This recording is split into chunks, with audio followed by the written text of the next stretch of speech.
Welcome, everyone. Welcome to Stan. It's good to be back. I'm just going to introduce Stan and then move into a question, and we'll begin a conversation, and he'll be presenting some new work. Stan Allen is an architect working in New York and is the dean of the School of Architecture at Princeton University. He has taught at Harvard, Columbia, and Princeton. His firm, Stan Allen Architects, has realized buildings and urban projects in the United States, South America, and Asia, and is the recipient of many awards, including 3 Progressive Architecture Awards, 5 AIA Awards, the John Haydock Award, and an American Academy of Arts and Letters Award in Architecture. In addition to numerous articles and project reviews, work is published in his books Points and Lines, Diagrams and Projects for the City, and his essays are in Practice, Architecture, Technique, and Representation. His most recent book is the edited volume Landform Building, Architecture's New Terrain, published just this year. I believe it's safe to say that Stan Allen's writings and projects on the field condition, his theoretical essays and works on that, serve as exemplars that are indispensable for architecture students today and have been ubiquitous in design theory courses since they emerged a decade ago. He has singularly brought to bear a theoretical concept with concrete instrumental importance to the practice of designing buildings, unlike others who, focusing on similar ideas, have applied these concepts impractically. I would like to return to the broader implications of his position on these matters in a few moments, but for now, to follow his ethos, actually, by working the problem out from particulars toward the general. And so I'm going to get very specific now. The field condition, as you know, is the built environment conceived as a series of parts. It begins in a single element, or in single elements, which cluster or aggregate to become many. Do we have the slide? Can we do advance? Yeah, there's some examples here. Yeah. And in this sense, it is a logic of aggregation that we are interested in here, and the effects of that logic. It's characterized more often by seriality, for example, than it is by symmetry or other underlying ordering principles that would govern all of those parts and make them a whole. It is about generating an analog to heterogeneity rather than to wholeness. In field conditions, in the book, I'd like to argue, Stan, you basically divide the world of architecture, specifically the way it brings things together, according to 2 principles. The first you call algebraic, constituted by quantifiable units set one upon another. And the second, well, I don't have the second, the geometric, which originates in the rudiments of form, lines, planes, and volumes, organized to submit to the authority of a larger whole. Your dialectic reminds me of Valerio Olgiati, who also divides architects into the adders and the dividers. He claims the mantle of the divider, one who makes buildings that are whole and then subdivides them. It is an architect who makes a coherent building, a definition with which I am deeply sympathetic to, no doubt. Clearly, you are an adder. You are algebraic, our opposite, which is why I brought you here to talk to us, why I find your work so liberating and interesting. I think every architect should or does have an exemplar par excellence for their work. It might be this hospital, but I think it would be better and more correct and more apt to say that it is the Mosque of Cordoba for you. Certainly, this is a field of columns, serially disposed in bands of space, non- or multi-directional. The independent elements here are combined additively to form an indeterminate whole. Parts do not submit to a concept of a whole. The structure can be added to, and was, over a very long period, successively, without substantial morphological transformations or any consequence to the things added to. This is the opposite of Albertian concinitas, where all of the parts and the wholes are integrated, and where anything taken away or added would do harm to the coherent totality. I wanted to ask you to discuss what it means to make architecture that is constituted only by parts, the parts being sufficient unto themselves, alluding to a whole order beyond them, perhaps, such as a grid, but not trying to make one themselves, that is a whole themselves. This is an architecture, as I've said, that's additive and doesn't pay heed to a totality. At the risk of opening a can of worms too difficult to untangle, I wanted to try to describe why old Giotti and I are diehard dividers. And so here it is. Could one argue that there is an incipient neo-romanticism in your position, in the revealing of the particulars of the part, reveling in its singular figurality, and in this sense, an idea which is in collusion with the myth of individuality? After all, if the part has no obligation to a larger whole, it is quite close to that idea. And do you think that architectural semantics are so fractured that we have to give up entirely on the idea of a grand concept of any kind, on something that would exceed the limits of the individual? That's my question, Stan. Just to kick it off lightly. That's my clue, right? Wow. Well, you know, it's funny, and as we were, and by the way, it's great to be here, and just a light. See if I can buy some time here. Light point of departure. Yeah, buy a little. But we'll deal with this in more, fractured ways. As we were walking quickly down the hall, so as not to be later than we were, Scott says, I realized we're opposites. And my response was, I think that's true, but I wonder if the distinction is maybe too subtle for anyone to really care. And then you actually laid this out in a very, very clear way.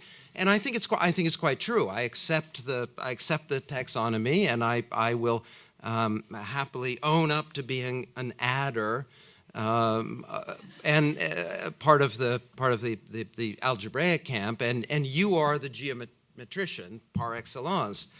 So I think the distinction is a very clear one, and it's a very important one. And I think as we sort of look more closely at the projects, I think we can tease out some implications. Two things to say. The first is by way of context. I did a field conditions studio at Columbia in 1994, and the first field conditions article was published in 96 or 97. So this is a while ago.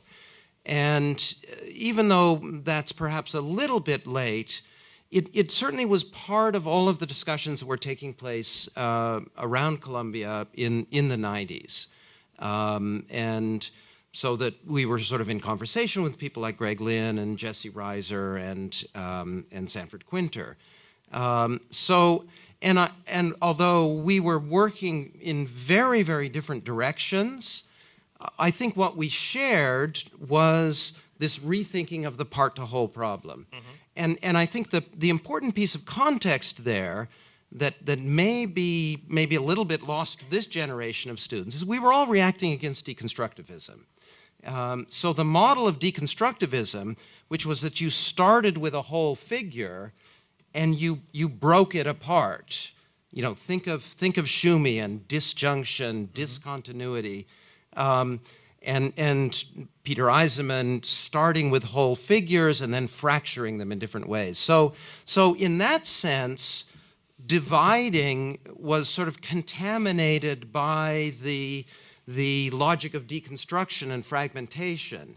And so part of, for me, the sort of attraction, the early attraction of the field conditions notion was that instead of starting with a whole and breaking it down into parts, you started with small elements, many small elements, and through repetition began to produce some different sense of the whole.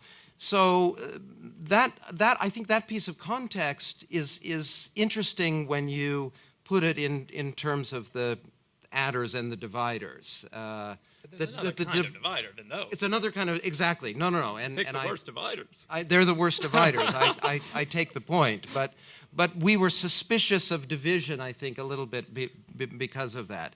The second point, and maybe I'll add a third, but I know we need to move on. I mean, the appeal to romantic individuality, I would counter, even with some of these examples, to the degree that they come from minimalist and post-minimalist art. This is Barry LeVay, for example. And you could even say in the swarm conditions that there's the individual is absorbed into some sense of larger whole. I mean, one of the things that I looked at when I was writing the field conditions article was the Elias Canetti beautiful book called Crowds and Power. And he talks about I can't remember whether it's from his book or actually I think it's from Xenakis. This was another, again, if I'm distinguishing my thinking at that time from Gregg's and Sanford's, Gregg and Sanford were looking at biology, right? I was looking at music, I was looking at minimalist and post-minimalist art, so it was a slightly different set of references. And it is Xenakis. There's Xenakis' music sort of functions like that. And I had also, we had all read Robin Evans's piece on Ronchamp and the importance of Xenakis. But there's a moment when Xenakis describes being, people know who Xenakis is, right? Okay, good. I think so. Being in an anti-Nazi demonstration in Athens, and the experience of the crowd and the way that the individuals get lost in that larger sense of the crowd. And then he makes that analogy, let's say, for example, to the sound of raindrops on a metal roof, where the individual drops are absorbed into some larger sound event. So I don't know. I mean, I'm not totally uncomfortable with that connection back to the notion of the romantic individual, but I think for me it was also important that the individual element would always get absorbed into some larger sense of the whole. Okay, but this would not be the whole which has the aspiration to cohere. That's correct, yeah. Well, yes, that is correct. And that, I think, is probably the difference. I think with Gregg and Sanford, they wanted to make a new kind of whole, an organic whole. And where I guess to that degree, maybe, I was still comfortable with the notion that you're always going to read the tension between the part and the whole. Okay, now, another aspect of field condition I want to talk about. Okay. Because that part to the whole issue will keep coming back. Yeah. I'm going to quote one of your well-known statements. Form matters more for what it can do than what it looks like. That's a very important statement I thought you made. Now, this goes to another issue of the field conditions, so we're going to widen the discussion a little bit here, which has to do with how it behaves in the practice of architecture as a modality, a mode of working. relieving the author of the agony of designing, trying to displace us from willful decision-making and submit to something that has to do with processes, things that determine things other than authorship or design. But more than that, even, that is the doings of form. The hypothesis is that certain forms are conducive to supporting certain types of programmatic responses. That's the crux of it. Now, this is interesting, and I'm sure you've been asked this before, and certainly someone like me would ask it. The language of form here is signaling what it's expected to do. So the question is, do you think we do the same thing in a neoclassical or modern vocabulary of form, just as an example, as we do in these field forms? I mean, after the modern, once we have, sure. With the modern period, do the uses and experiences of buildings, the details of inhabitation, do these things really correlate significantly with a change in, the mode of forming, with giving form to things? Playing devil's advocate, Sure. I mean, I could say that, people will do more or less the same thing, no matter what the, order of the building. Sure. This has more to do with your interest. Right. Setting right. up a reason for all of this. Right. Doing all of this. Yeah. Is there really something so profoundly new here? Well, not necessarily. And to the degree that there was a political argument around field conditions, I think it had to do with two things. One was the notion that you were no longer representing institutionalized power with centralized planning and symbolic representation of hierarchy and centrality and so on, so that the distributed field, I mean, I would be very, very suspicious of saying that it's somehow fundamentally democratic, but I mean, certainly at the representational level, to move away from, at least in that case, the more hierarchical formal languages, I think carried a certain political charge. I think the more subtle argument, which goes to the first quote that you mentioned, and again not new, were the arguments around the Matt building in the 60s, that the Matt building created spatial relationships that were non-specific and that would allow. I mean, I think in terms of the politics of program, I'm always very, very suspicious of highly scripted programmatic scenarios. I think in some ways the best thing we can do as architects is to build a certain openness into the spaces. Now, that shouldn't be confused with the lack of design and the complete, the sort of 1960s sort of notion of the universal space. I mean, the space where anything could happen, often nothing happened. And so there's a phrase from that resonated with me. I did an interview with Emilia Tognone and Luis Mencia about a year ago, 2 years ago maybe now, and they used this phrase, non-centralized expansive systems capable of becoming specific at any one point. It's a rather awkward phrase, but it's they're basically describing the field condition notion, right? That formally. Yeah, that a grid is a non-centralized expansive system. Yeah. But it's not capable of becoming specific at any given point. So the political argument around the field conditions as a programmatic idea, and again, I wrote a piece for a book that Hashem put together, where I talked about the thick 2D and the relationship between field conditions, landscape, and the Matt building, was that you were creating spaces and systems that were expansive and non-centralized and non-hierarchical, yet because they had a high degree of local specificity, they could trigger different functional relationships and programmatic relationships. And, you know, in the sense that Alison Smithson talked about it, actually allow the actors in the city or in the building greater freedom. But I still don't understand how that gives you greater freedom. What's wrong with hierarchy? You're right. You still haven't told me what's wrong with hierarchy. No, I take your point, and you know, there's a passage in Foucault somewhere where he points out that there are constraining architectures, there are no liberating architectures per se.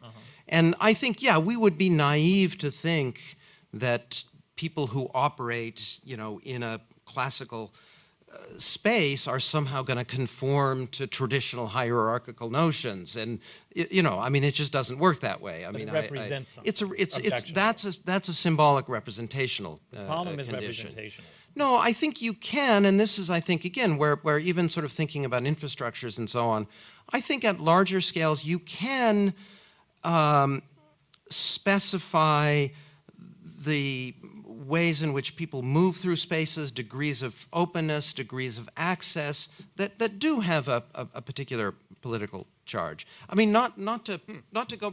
Maybe this will be clarified with a specific example. Okay. Back in those days, in the 90s, we were all teaching at Columbia University, and one of the things we talked about endlessly was indeterminate programming. We used to use this phrase, architecturally specific but programmatically indeterminate. And it occurred to me at one point that every day we went back and forth to the School of Architecture, we walked through a space that did exactly that, which is the steps of Low Library. So it's a brilliant architecturally specific and programmatically indeterminate space. You have very, very formal events. That's where Columbia's graduation takes place. But you have political rallies that take place there. You have flea markets. You have they have all-night basketball games raising money for charity.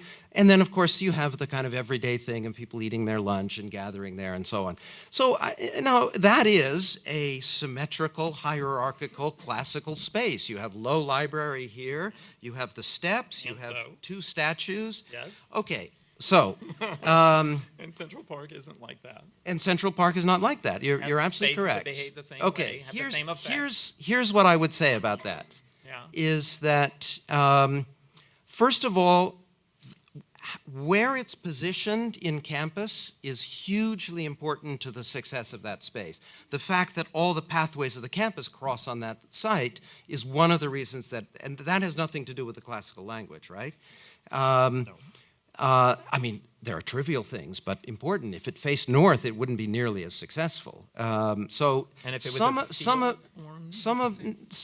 it do better? Would it be politically charged? Maybe not. I'll tell you. I mean, I think there are things. Jesse Reiser pointed this out to me. I think even the materiality of the steps.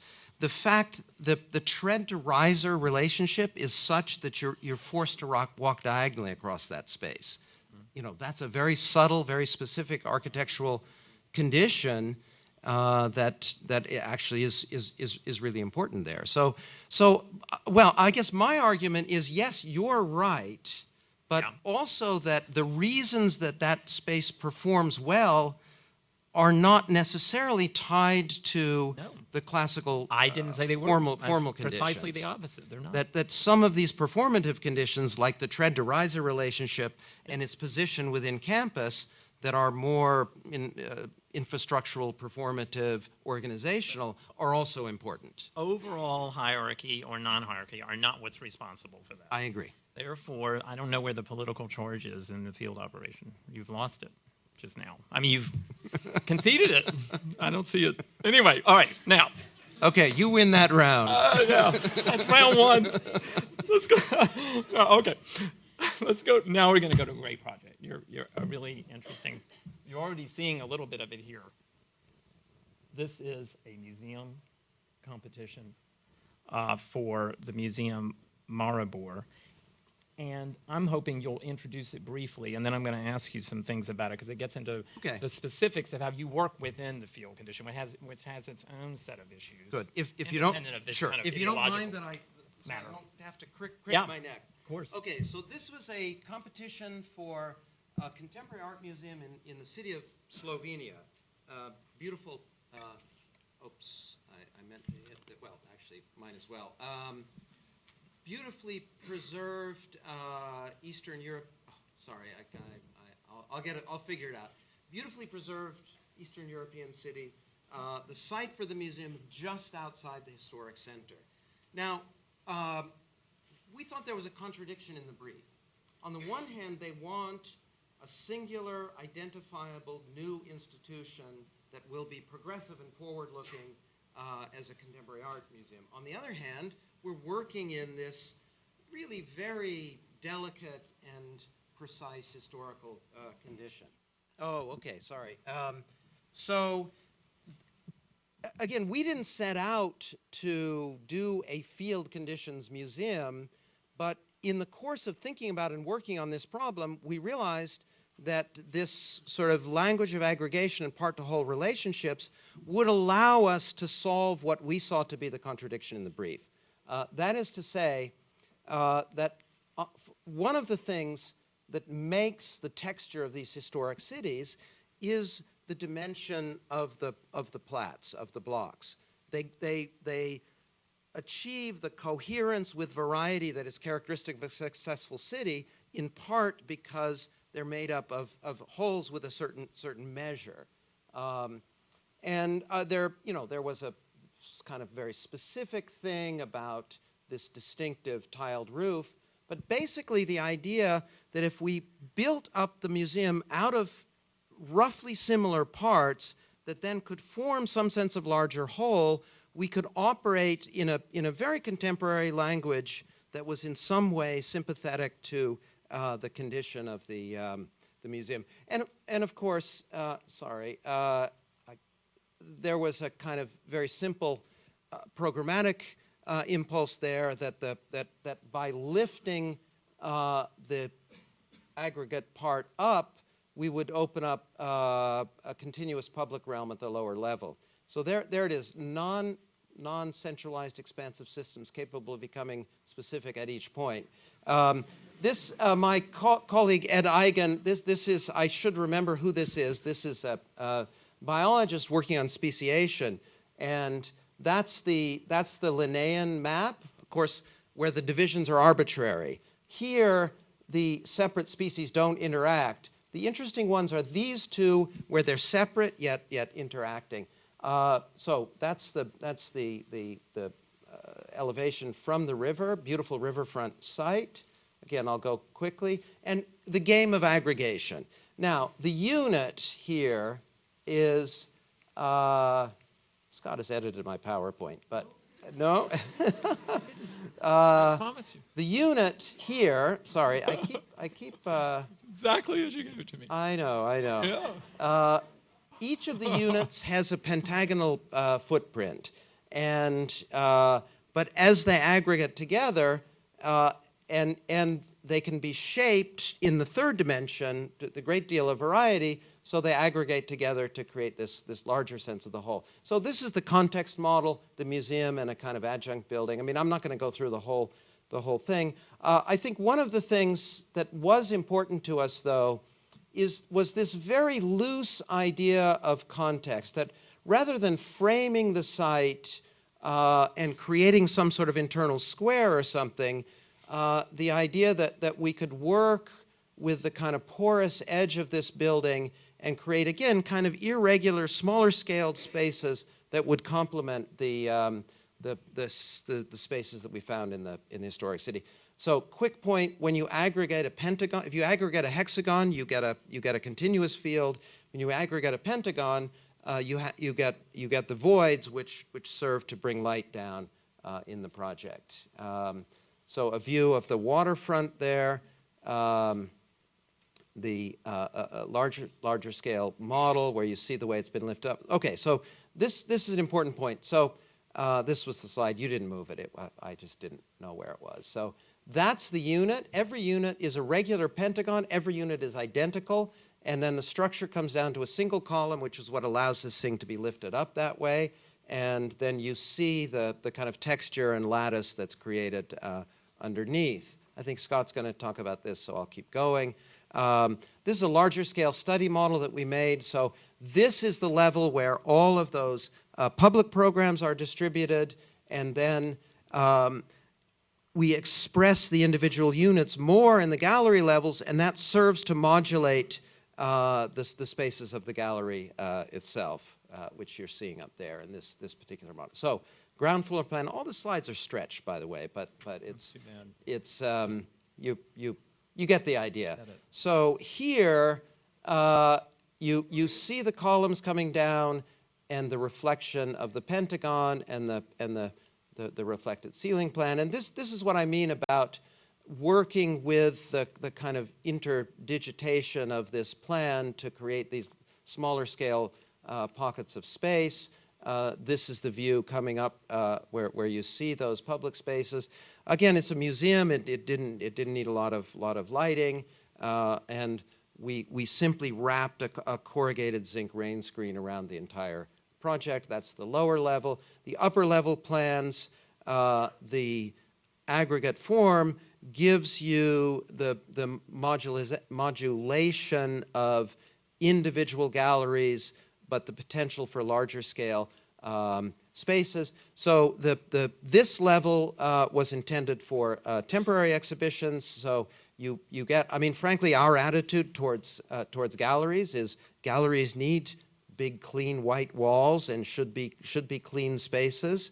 But if there's going to be a complexity to the architecture, it's in the way the light is brought down and so on. But the walls are 6 meters high, very clean, very I don't like to use the word neutral, but they serve the display of art well. Big spaces for temporary shows, and then one level up, you're under the pitched roofs, smaller scale, more room-like spaces that serve the permanent collection. And that's, there you see that model in section, the roof, and I think that's where I'm supposed to stop. Is that correct? Yeah. Okay. Just switch to the next one. Okay. Yeah. Okay, so there we have the resemblance to quartz crystal. You know, the appearance of the informal, though, of course, in your project, in a kind of a language of formalism meant to resemble that condition.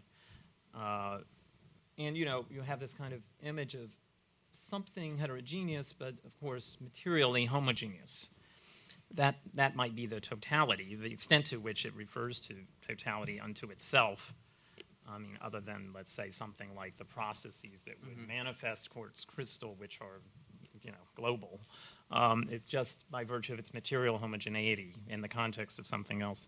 Now, when I first saw it, when I was looking closely at it, let's see if this, I was struck by this grid system of these pentagonal elements. And what really was interesting about it, let's see if I get the pointer here.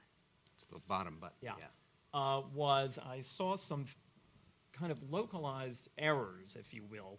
I mean, look. Okay. That's the places where we cheated. Yeah, but let's just look. Look at this. No, but they're very intentional in my view. Yeah. I'm going to show you how effective I think they are. This, you look, and it fits with this, and this goes with this. Right. And these are congruent, except here. Exactly, Here's the beginning of the problem. This triangle. Yeah. Yeah. But watch what happens, everybody. Now we have another one. It's congruent with that one there, those two. But as we move along, we're going to get to a condition where this one is completely sheared off. None of these lines. Okay, now it happens up here too. Yeah. Now what I think is interesting, you see those shearing? Yeah. Yeah. Oh, it happens over here? Okay. No, it doesn't happen over there, actually. Sorry, that was a mistake on my part. Oh, there we go. There's a good one. Right there. See the incongruence? Yeah. Now, no, what I think is great about this is, and you didn't say anything about it, you know, you have here a system of pentagonal forms. Now, having chosen those, you have caused something to happen. You could have gone with hexagons, 120 degrees, 3 hexagons producing 360, and everything would Exactly. fit. So you've got 108 degrees, and 3 of these is 324. So you've got all these gaps, and then it starts to disintegrate. Now, what I find interesting here is that you've strategically selected, it's a kind of willful choice to generate within the system itself a disintegration. Sure, sure. To produce this appearance, this condition of a heterogeneity. I mean, this doesn't have anything to do with the use, the issues you raised about the galleries being both, figured Sure. and also Yeah. merged. All of that could have happened with a hexagon. That's correct. So you add another Right, yeah. layer of rhetorical information. Yeah. So it goes back to the question, unfortunately, about what is it that architecture should be representing? Right. So somebody could say, okay, you're trying to sort of create a rhetoric of representing heterogeneity, and that's commensurate with the city. All of the heterogeneity of certainly at the top Sure, part, sure. that you're trying Sure. to kind of bring Sure. into congruence with the city. But isn't this a kind of postmodern problem, of the representation of the kind of your formalized pictorial and conscious rendition of heterogeneity? It's not heterogeneity. I mean, I like it. By the way, I love the idea. Yeah. That you would get a system to problematize itself. Sure. But the aim to have it argue for the heterogeneity is what disturbs me. Sure. Well, just a little bit of the sort of local history of the project. In fact, all of my early sketches of the project were hexagons, and the early study models we did were hexagons. Okay. It was a kid in the office who came up with the pentagon. Okay. But it was brilliant. Yeah, it was. brilliant. That's the brilliant but thing. no, That's it was exactly though. Did you like that it would misbehave? Exactly. Yeah, exactly. And the Pentagon, I'll tell you another, anecdote. When I was a fourth-year student at Cooper Union, and fourth year at Cooper Union, you do analysis, and I analyzed the Villa Farnese at Caprarola, which Jorge knows is a pentagon. So, Okay. and the pentagon is a very, very interesting form. Not only, as you describe, is it geometrically difficult. You can get there by subdivision, but it's very hard. It's what interested us about a triangle is stable, a square is stable. The pentagon is the simplest form that creates that instability because the one extra side. So, again, this is how things work in an office. Somebody comes up with a great idea and you run with it. It's irreducible, yeah, because you take away one side and you have a square. Yeah. The hexagon, you are always dividing it back into triangles, So, even this geometry is not the same as a hexagonal geometry. Imagine if you had found a kind of either a kind of large-scale periodicity or some other pattern. Let's say there was a pattern that you could cycle this into, whereby those fissures that are induced by the pentagon would cohere and the whole would close. The entire system would be a closed and unified field somehow. That would be clearly a situation in which each of these pentagons belong to a larger totality. Would that then not be the field condition? What would be the problem then? Sure. You would have contradicted your thesis, wouldn't you? You're right. And it's implicit here. That's where it's going. Sure. There's another issue we can get back to on the field condition, but I never answered your question, right? Because implicit in that question is your previous question, which is, isn't it just a representation of heterogeneity?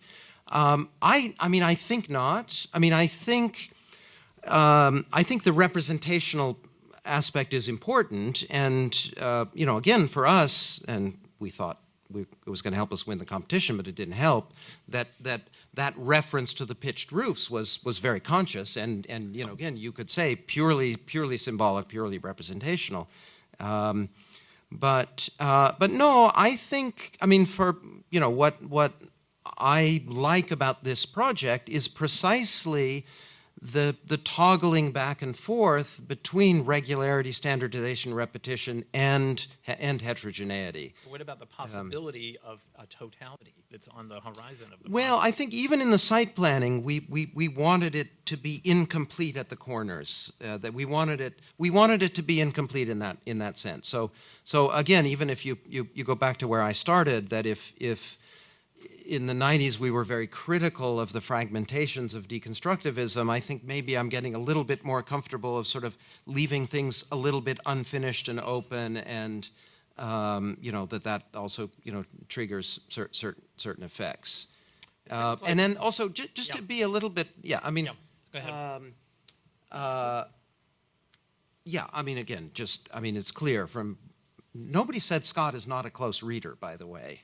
I think you're the only person who has noticed that, other than the people in the office. The culprit, though, it seems, being the deconstructivist, it right. sounds to me, you're so historically conscious and rare among those who are interested in fields in that way, by the way. You're architecturally so, invested and cultivated in ways that make you, not my opposite at all, by the way, I should point out. So in that sense, we're really together. But the culprit in this is the reaction the deconstructivists had to an earlier paradigm. But why don't you go back to the paradigm that they're reacting to? It seems peculiar that you're hanging on to this incorrect interpretation. If you go back to Le Corbusier, which you do actually, which I'm going to show, I think that you're in a different kind of sense of systems interacting and cohering and and also fragmenting. Sure. By the way, sorry, go back one. Oh, go ahead. Well, just go back one, because that's the more accurate representation, where you see the voids, which, again, I'll play the function card, that they brought light down to the lower level. So I see. But no, I got it. It's good. It's populated by its capacity. When you say go back, when you say go back to what the deconstructivists were, what was before them. You're saying the classical modernist notion of the whole. Yes. Well, but we don't quite know what that is, though. Well, there are different theorizations. Is it Mises' notion of the whole? Yeah, there are different theorizations. You can go back to any one of them, but not to the fragmentary reactions to them, not the mannering of them in that way. You're choosing a manner that then the field condition becomes critical. But then I think you have to make a cultural argument, which is to say that that's just not very interesting to us today. That there's a sense of moving the discourse forward, and you move it forward from deconstruction. You're moving forward. What I'm saying is, if you had moved forward from that point of departure, I'm not saying you would stay in the Corbusian paradigm. Sure. What I'm saying is, your development out of that would not necessarily be the field condition pretending to be fragmentary that's actually aiming to cohere, and all these contradictions that are inherent to it. You might be somewhere else in a less, in a situation in which you're less vulnerable to completely betraying your project yourself through your own mechanisms. I think you're on the way to betraying your own thesis. Anyway, but I like the way you're going. You see, you're going toward where I would go. You're heading in the right direction, in my opinion. We come back. We'll come back to that issue. But now, when I first saw the plan, let's go to a new issue here. Okay. When I first saw it, I thought, why are the tops so irregular, and what's that about? But actually, the real question is, why is the bottom so regular? Why do we have this field of columns? Let me see if I can point to these. Oops, not working at all now. Oh, there it is. These points. And why do we have pavilions? It seemed to be that it looks like a situation in which we have these pyramidal, these figures, and they are tabled on these individual posts. And I guess I was wondering why there's such a kind of consistency among the posts and such an irregularity above them. There's no justification for the way in which these irregular top things belong, each one of them, to a dedicated point column, in a field. There's something so contradictory and arbitrary about having the field below relate to all of this arbitrary stuff above. And I wondered then why you, I was wondering why you made it so segregated that is between the evacuated base and these two other levels. Now, there's a level in between here, which is somehow, I understood this as a kind of in-between condition that extrudes down from the pavilion, this level. Right. I saw it as extruding down from that. But at the same time, it's somehow extruding up from the column. So maybe it's the in-between. It's kind of the middle in a very classical arrangement. Let's look at something here that goes to your other projects. Let's say, for example, the Sagaponic House, which you know has the evacuated base, the Corbusian evacuated base, the middle, and the profile of very interesting figures. Even relating to Corbusier's, the Cohen row kind of articulation of those things in which he finds the connections between the three in his analyses in the web grid and lattice piece of the very famous one we see here. You do it even better than Corb. I mean, look how you merge your top, so well with your middle, and you make your bottom relate with your middle by the coplanarities and the accents of seriality. For example, this edge is always what your window grabs onto. This edge, the window grabs on this edge. You bind these three bands together here. Now, I mean, I'm interested in this tripartitism, which it runs through all of your work.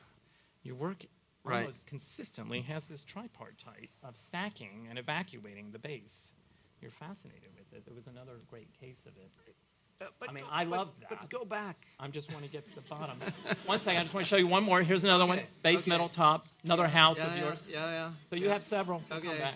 Let's go Not back. that one. Let's go back to the Sagaponic. Okay, There? but go back one more.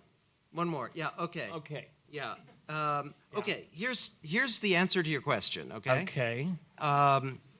Partly, I mean, look, I'm not alone working with this language of aggregation and the pyramidal roof form. In fact, one of the things we did in the field conditions book is we made a little genealogy, going back to the Frank Gehry Winton house, and, a lot of contemporary examples. I mean, it wouldn't be hard to, Moss, many other people are working with these aggregation of forms, and the tension between some sort of whole and the individuation of the roof form. So I think partly, and it wasn't conscious on our part, but first of all, it was a response to program, that there were large programs. I mean, we saw this lower level as being connected out and very porous to the floor of the city, that you could move through it, that it was almost at that level, it was almost like a piece of infrastructure. So even the language, the kind of muscularity of the columns was speaking to that, and then by having a very, very light division. So at that level, it's meant to be almost more of a piece of infrastructure connected back to the horizontal space of the city. And then what I like about the columns is that they mark the centers of the pavilions. Yeah. And certainly the way we conceived is it's a double height that's subdivided in that sense. Not that the pavilion itself is double height that's subdivided, not extruded or stacked. I think part of this, again, it took me a while to get here, despite the fact that you're tracing this I know. genealogy. Always takes The problem with the early field condition stuff in the 90s is I could never get out of the matte building, and I think with this project it works with the field conditions notion, but it gets out of the problem of the matte building.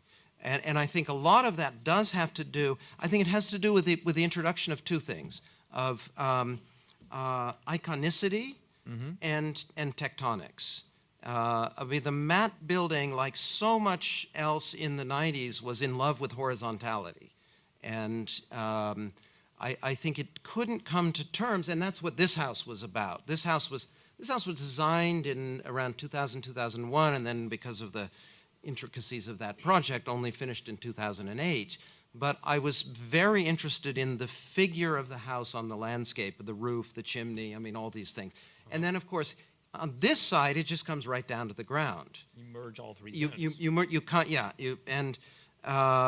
Still see and the then data. on the other side, you do have a Pilotti condition, and I will take the compliment, but I would never say that I did anything better than Corbu. But But wait, I want to ask you about this too, which is that sure. you kind of do two things. Another thing that's very Colin Rowe and very smart here, which is that you earn a kind of freedom and plan at the base. Sure.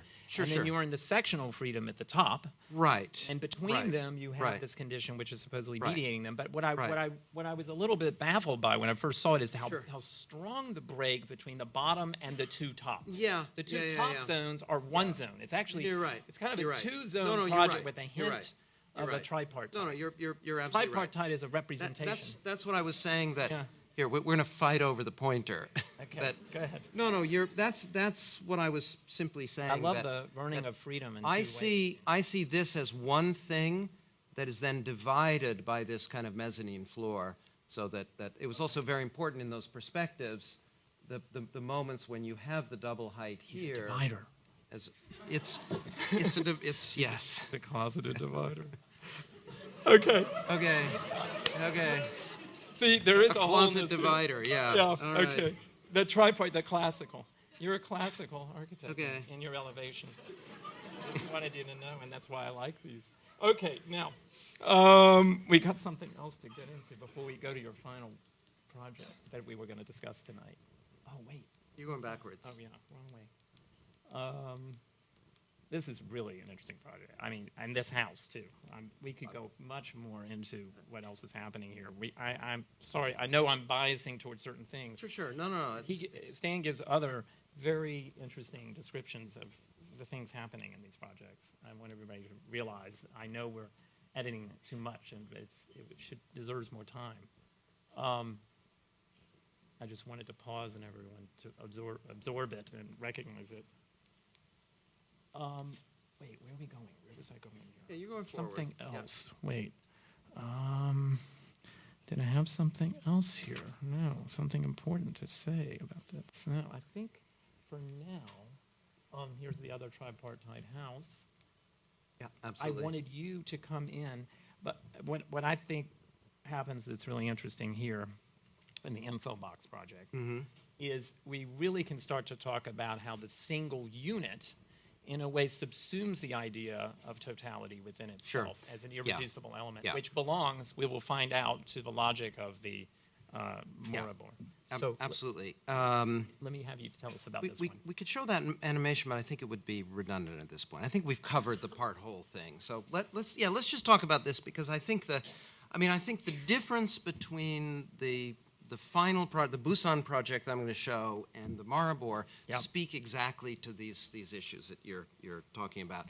But this is a kind of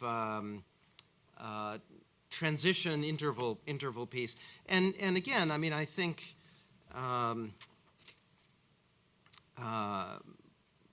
what I like about Scott's approach here is we haven't uttered the word landscape yet, so. I wonder why. Okay. But this project does have to be contextualized. Night without landscape is like a night without architecture today, I thought. 2008 and 2010, we completed the master plan for the reuse of the municipal airport in Taichung in Taiwan. And towards the end of that process, the master plan was being accepted by the city council, being written into the planning regulations, and we went to the mayor and said, look, this is wonderful, but it's going to take 10, 15, 20 years to build out. Wouldn't it be nice to have something concrete, finished? The mayor was term limited, by the way, by the end of your term, and also to get people onto the site and really think about it. So he thought that was a great idea. They set aside some money. But they didn't set aside, so we thought we could build a freestanding pavilion. They didn't set aside that much money. And it was actually one of these cases where having a small budget made a much better project. So we had to find a cheap way to do it. It also was only going to be up for 2 years, so it had to be built very, very quickly.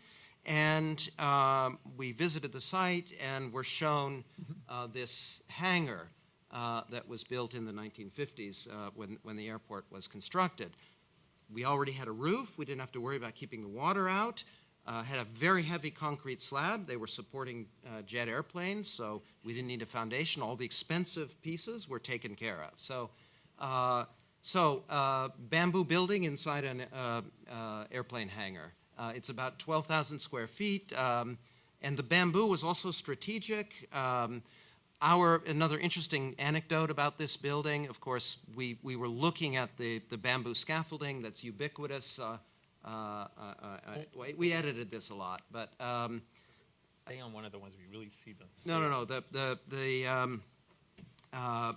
We thought this was not only, it was very practical. It's quick. It's cheap. Bamboo's very strong. Could be completely recycled at the end of the project. And we presented to them, and they said, "Oh, no. In Taiwan, we're modern. We use metal scaffolding." So we did ultimately convince them, although this is a slide I shouldn't show, which is that also for code reasons, you can't have public occupancy. Even though bamboo is actually as strong as steel, you can't have public occupancy that's not supported. So it is a steel frame that's wrapped with a scaffold of bamboo. This is done exactly the way the building scaffolding is done. It's a 75 by 75 by 75 meter grid lashed together with steel and then skinned with bamboo. So and it's a building that all the plans and animations and models of the master plan are on display, and you come up into the building. This is just some details about it was built very cheaply, but we wanted to have good exhibition spaces. That's the last one, I think. But it also there's a big kind of grand stair that brings you up to overlook the site. But to speak to Scott's point, I mean this. Actually, I haven't thought of this, and I didn't put. We edited out the slides, but this project was done as division. We started with a cube, and we started chamfering corners and hollowing it out. I mean, it's simple as that. But the last house you're going to show, I don't think it's like that. No, it's not. It's not. Interesting. It's even not. though the form is similar. But so I mean, I hadn't thought of distinguish it. I mean, because it's interesting because I always present this project in its sort of strategic, or actually more tactical. But formally, it's division. But there's something field here, which has to do with operating, within the technology that is productive in a certain way. It's a different part of your argument about the field. Right. To it being literally on the ground. We talk about verifying and field. Sure. There's another set of meanings in the whole field operations. Well, sure. Also, exactly, to the degree that the field is tactical. Yes. In that sense. I don't want to forget that part of the thesis. That's a very big part of it. The difference between the map and working on the ground in the field. Yeah, absolutely. So whether you're subdividing it, you're still in that the thesis. And you could make an argument that there's something field-like also about the scaffold itself. I mean, that's and let's say even in some of the details, where we get conditions like that. But that might be stretching it. Because you open the book actually, or the essay, by defining the field condition in many different levels as it pertains to many aspects of practice. Sure. So we shouldn't only reduce this question of the part to the whole. I mean, no, you're right. And again, I mean the very first I mean, it's not accidental, for example, that those were the years at Columbia when the first computer studios were. And again, I was trying to find a different way into digital technology, because rather than the way that Greg was working, which was very figural, I mean, it seemed to me, and I think this is actually quite interesting. I think now, 15 years later, with the emergence of scripting, I mean, I think certainly the seriality of the computer and the way that it works with iteration and repetition there was an intuition about that. I can't say that was fully worked out in any kind of technical or theoretical way, but it was an intuition. But the big difference with you and them is that you didn't end up appropriating the theories that would justify a kind of continuous smoothness Sure, and sure. expressionism Yeah, of yeah. computation. You did not enter into No, expressionistic I was computation. I was never a smooth guy. Your view, one of the few I who would- escaped, who had a thesis that would engage computation but not submit to that trend. Yeah. It Well, was again, probably one of the only. It was intuitive. It My wasn't. generation, It wasn't. yeah. It wasn't fully worked out. So Even I Okay. slipped into that for a minute or two. So everybody was vulnerable to it. It was bad. Okay. well, people thought I did that, but I didn't do it. No, you I mean, didn't? just Who thought because I that? was there and part of the scene. Yeah, I see. All right. So I mean, look, this is simply is emblematic. This is the translation of the field conditions piece into Swedish. So I guess I'm going to have to live with this, that I'm the field conditions guy. And then this is a project from that same period, from like 96, 97. This is a Kansai library. And I think that, of course, you can describe the plan as a kind of aggregation, but again, it was not to any degree merging into some kind of smooth continuous whole. And then I just also wanted to point out the irregular perimeter, again, which had good functional reasons. In a library program. You increase the perimeter and you put the readers in proximity with the outdoors more. So. All right. Final one. Okay, final project. We gotta open it before relatively doing? soon. I mean, We're I getting a don't. little late Are already. we I'm taking sorry up too to much say. time? We've had so much fun, but we Okay. should try to Okay. conclude This within about this 10 minutes, and then we no, can no, open absolutely the perfect. floor. Look, this you have set me up brilliantly for this last project, which was another competition, and a competition for an opera house. Now, I think you can make a good functional and symbolic argument that the play between the part and the whole in Maribor made sense. That within gallery, galleries need to be modulated, and the tension between the room and the space is important. An opera house is a singular thing. It is centralized and hierarchical, and of course it's caught up with spectacle and all of that. So how could we possibly work with that language of aggregation and make an opera house? It seemed like a contradiction, and certainly it was not our initial approach.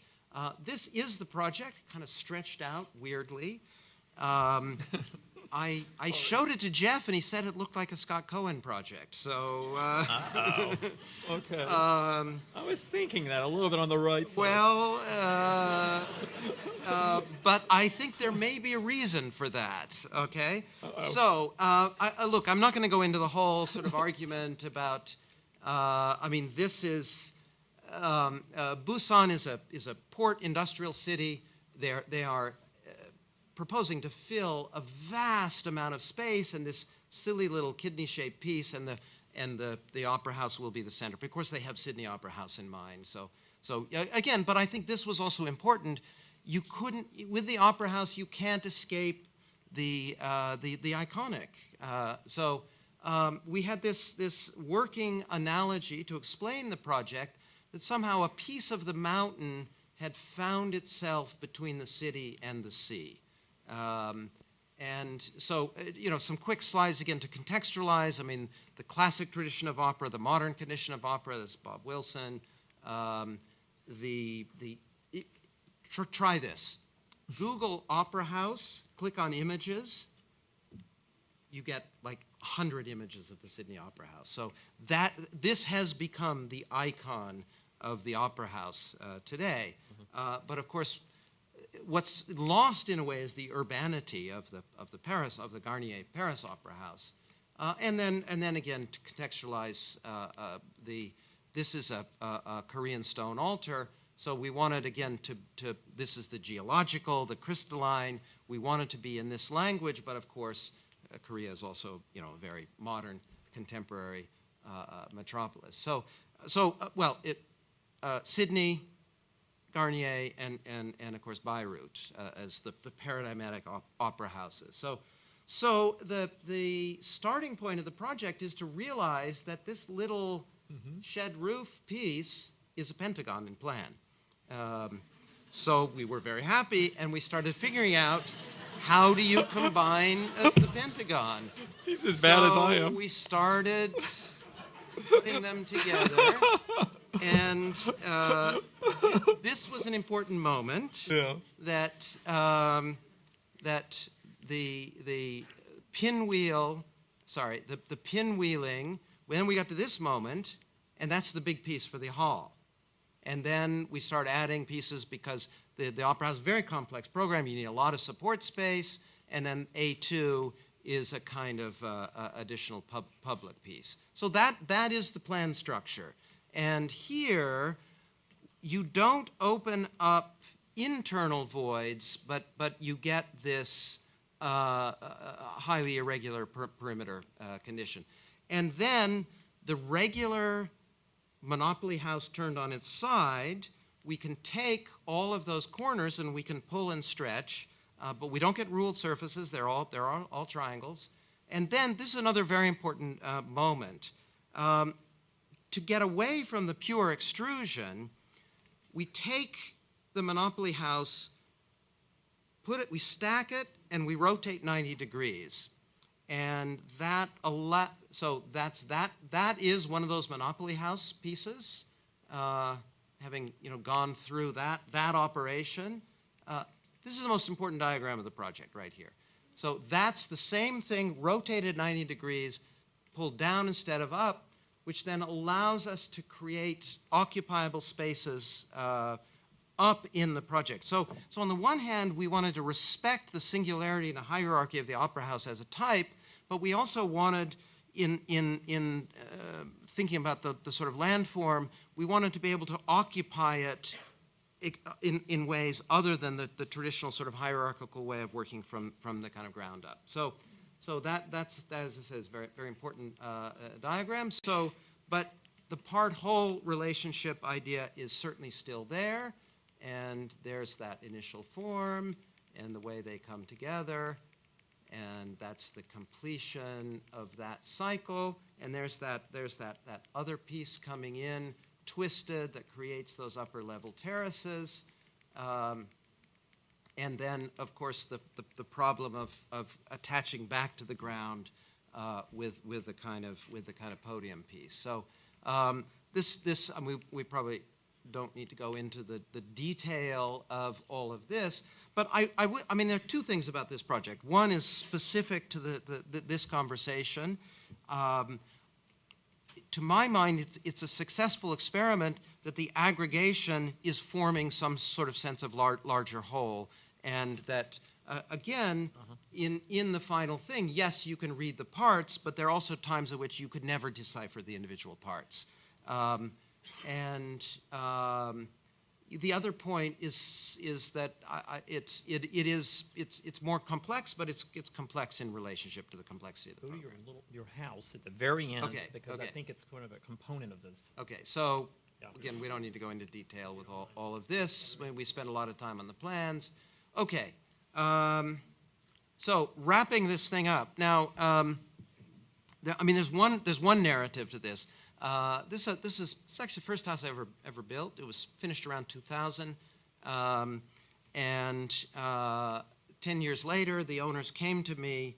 It's built for a fairly successful painter and her husband, upstate New York, about an hour north of New York, and they're spending more and more time. She now wants a studio. So from there on over is the existing house. All of this is new. That's the studio piece, garage below, and the linkage. But the important point here, I mean, it's a vertical piece. I mean, again, if in 1991, 1999, 2000, when this was designed, it was all about horizontality, with a little tweak in the corner here. This interest that Scott has pointed out in the Sagaponic, in the iconic, and the iconicity of that piece against that horizontal piece was really key here. And so there you see this is the kind of interior of the kind of link piece, but the important point is the studio is a pentagon in plan. Now, two reasons for that. First is again this idea that, I mean, it was done shortly after Maribor, actually by the same team working on it. and we were a little frustrated. We lost the competition. We wanted to, so, you know, the idea that we were building a little piece of Maribor. But I think, again, the logic of the pentagon, that you take this very basic form of the square, and with the addition of one side, you destabilize it. Now, again, there's a functional reason for that. This painter, her name is Marilyn Minter, she works with projection. So again, the square studio would not have suited her very well. And in fact, the canted wall has created the perfect painting wall for her. But I think, you know, I mean, that's one way of explaining the project, is, you know, the frustration of losing the competition, and that we're building a little piece of it. I would sort of prefer to say that the more what I described before, the sort of frustration of the earlier field conditions work and never being able to get out of the matte building vocabulary, here to kind of engage the tectonics, the verticality, the iconicity, became very important to me. So this, just to very quickly, so you see the, I mean, that's the Maribor quote right there. One more. And now that's where the stretch slides are really suffering. I'm sorry, God. It's whoops, sorry. It's very vertical. Yeah, it's 42 feet from there to there. So but then of course what I like, if I can go back, is, but up here it has this very almost sort of cute domestic scale, whereas, I mean, the site is very steep, which is another reason to go to the verticality. So it does, I mean, you know, you have this very strong verticality from this side. It's almost monumental. The neighbors have taken to calling it the Minter Chapel, which is little bit bothersome, but yeah, I mean, I would say that definitely that sort of thinking about the verticality, iconicity, and the tectonics became very important at this moment of the project. So, and we're going to open it up because I know there are going to be questions from the floor. So let's do it. There's someone up at the top already. Well, do one, because we got to get... What dictates the position of such aggregations? And if that's the case of having such aggregations, and you have I haven't noticed all this vocabulary of language you use in each one of these pieces, how are you coming up with the form of these pieces as well? And in the case of the plans and sections, if you're working with aggregations, why is it that they're unified as single plates inside and you cannot distinguish them when you're looking in the inside of the building? So it's basically one geometry that looks different from the outside with different pieces. yeah. Move floors. That may be a fault of our representations of Maribor. I'm pretty confident from the models and the interior perspectives that we drew, that on the interior in Maribor you would be aware of the parts. You would be aware of that tension between the sort of parts and the whole. But it's a valid question. I mean, I would say it was very conscious and theorized in the difference that Scott was describing between the lower level, which is a field of columns, and then the upper levels where you are aware of the containers. But as I said, on those upper levels, I mean, you know, the level floors are a functional necessity, and we carved away as much as we could in order to make people aware of that. And I think there's one perspective where on the interior, I think you actually are quite aware of the individual units. So. Oh, sorry. Yeah. It's a question for both. This division between the dividers and the aggregators, and the question of the final control of geometry, and probably it's a question more for you, Scott. it's because I feel that you were very upset a little bit with those misalignments of the grid in the Pentagon problem. And What? I'm in sorry. the Pentagon, you were actually really obfuscated by those lines not aligning. So by starting with a unity and subdividing, you keep the control of geometry always very crystal clear. Probably in the aggregation problem, there is a moment in which you have to let go of that precision. I don't know if that's a common, if probably that's the difference you're finding between the two projects. Well, actually, what I hope you understood that actually I was quite excited by the way that it was fracturing, why that it was inducing this self-decomposition, as it were. And I believe that to be the means to get to something which is larger, which would control the whole field.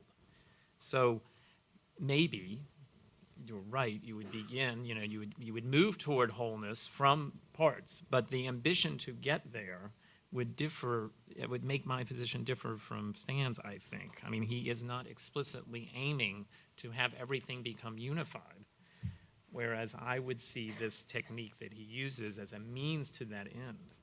I mean, our difference just is that he would prefer to represent this idea of the individual, and I believe actually that self-cohering building is actually the individual because it's submitted to a larger entity, a larger idea beyond itself. It's not about only itself.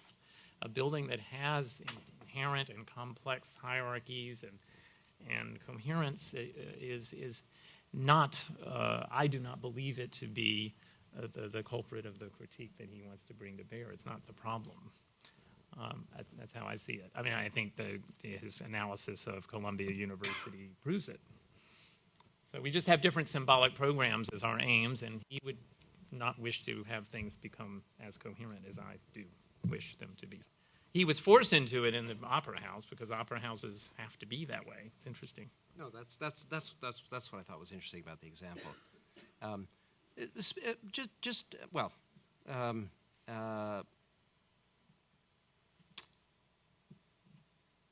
Next question. Okay. Because Let's do we could go on forever, and it would, yeah. Hashem. Yeah. Stan, I want to ask you about the relation between the recent inquiries or theorization of landform and its relationship to the field. We've been in the New Geographies lab and the work that the students are doing, looking very closely at the work that you've been doing recently. It's been one of the more lucid clarifications of the things we do as a group. And yet the continuity or discontinuity between the two is not very clear to us. Sure. I would like to understand better whether it's an evolutionary relationship or a complementarity. Here are the two answers I would not accept. Yeah. One is that the landform would be iconographically complementing the field, or that it would be a response to the inability of the field to respond to context. Those are the answers you wouldn't. I would not accept. Yeah. No, because in fact, quite the opposite. I mean, the original motivation for the field conditions idea was contextual. It was a way of rethinking context. So, you know, Hashem made a drawing that actually solves a lot of the dilemmas that you were pointing out. That next time you show it, next time you show Cordoba, you have to show Hashem's drawing. And now, it's true. Your drawing is a reflected ceiling plan, correct? Because I think this is actually. People know the story, right? But this is what about 10 years ago? Gabriel Ruiz Cabrero was a visiting professor here, and Hashem made an exquisite drawing of the mosque at Cordoba. But the point is, it's a reflected ceiling plan. And so instead of simply seeing the geometric order of the columns coming down, you actually see the unifying. You see exactly in the reflected ceiling plan the tension between unification and the individuality of the modules, right? You didn't? I thought you did that drawing. You didn't draw that drawing? Who did that drawing? Well, it's a beautiful drawing, and I always thought you drew it. Away. Well, anyway, that you have to show that one next time, or next to each other. Yeah, no. And whole 'cause chunks of field get added to. No, it becomes both finer grained and more differentiated locally, and at the same time more unified. I think that's what's so interesting about it. But now what was? Oh, okay. The landform. Yeah, I mean, first of all, I could probably construct an answer that would create some sort of seamless continuity between the landform work and this work, but I mean, I think part of the answer is that it is something of a break. And I mean, part of the argument around the landform book that is a complementary argument, but it's not a formal argument, is that coming out of the various experiences with landscape urbanism, either in my collaboration with Jim Corner or the project we did on our own, is simply a return to the agency of architecture and the agency of the individual compact building, which again is tied up with questions of verticality, iconicity, and tectonics. But I think the best way to say what for me are the issues that I'm interested in looking at that might come to some kind of synthesis in the future is that the aim in the landform book is there are two important arguments there beyond the idea about the agency of architecture. The first is to open up the vocabulary of what we call landform building, get away, how many buildings like this have we seen? And to say that the landform complex is larger and richer than that. And then the second is to get inside the landform. That the landform, through this category we called atmospheres, that the landform can also be a condition of the interior and the experience of space and sequence and movement, as opposed to simply the sculptural form of the building on the landscape. So I mean, to the degree that those two, and then even specifically in the reference to crystalline form and geological form as an expansion of the landform vocabulary, are certainly issues I'm interested in working on, but I wouldn't argue that there's an absolutely seamless connection. Right there. Well, I don't know. I'm just going to ask a question. Okay. So I want to go back to the diagram you said was the most important diagram of the Busan Opera House, whereas you're stacking this repeated form and you're turning it. So my initial question is just, would you say that you're operating within the field condition in that project? No. Okay. Then That was so good. I'll continue to ask my question anyway. Sure. Because it doesn't seem like you are, because what you're doing is you're stacking two different field conditions and you're really destroying the integrity of the single members that aggregate into that field condition. So I guess my question, I'll ask it anyway, is to what degree can you distort or destroy the integrity of those single members and still qualify a work as a field condition? Yeah. I mean, I wouldn't want there to be any kind of litmus test for is it a field condition or not a field condition, but That's good. but It does have a point. I think there are two simple criteria for the field. One is the size of the element, and the second is the number of repetitions. And I wouldn't want to quantify that, but I think if the elements are too big and there are too few repetitions, you don't have a field. And I think in the reason that I don't think the opera house is a field condition is that there are too few elements and the elements themselves are too big. So now, again, I think part of it, frankly, I mean, I'm not sure you can make a field conditions building. I think actually, again, part of, kind of self-criticism would be to say that, in fact, the field condition has more traction as an urban idea than as an architectural idea. So obvious, yeah.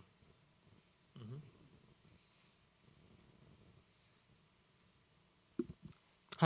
So perhaps this is relevant because I read that this is your last year at Princeton as the dean.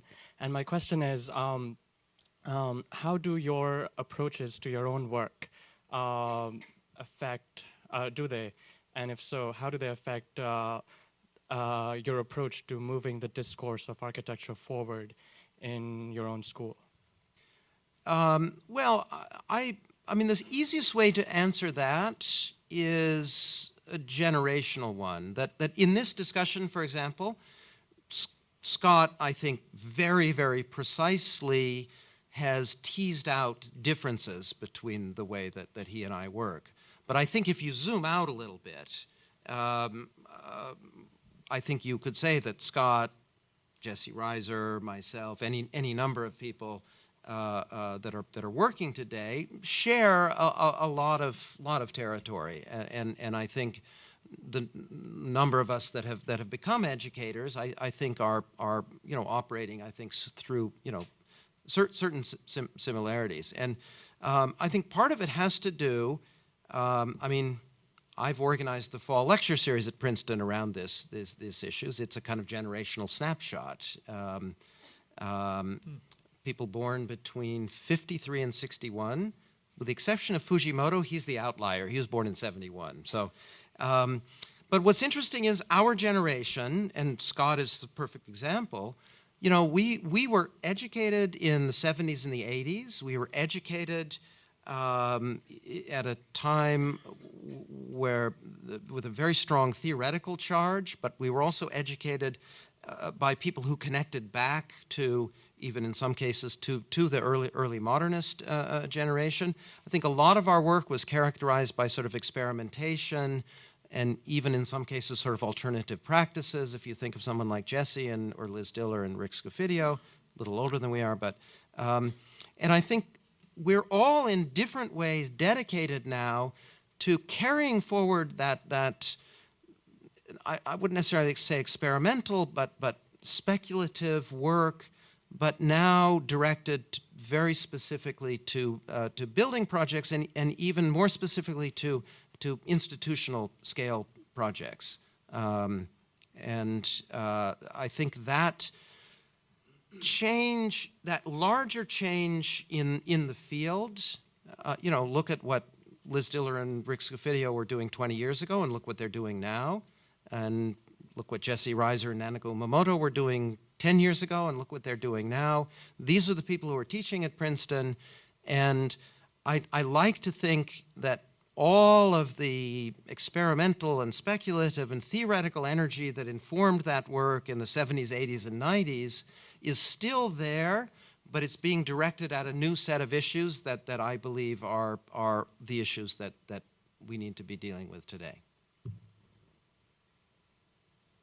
That sounded like a... That was good. That was a mission statement. You anticipated it with your statements about, the VIO, verify. I mean, Sure, yeah. Your embeddedness in practice from the beginning. Yeah. Well, we're getting late. I think we need to wrap up.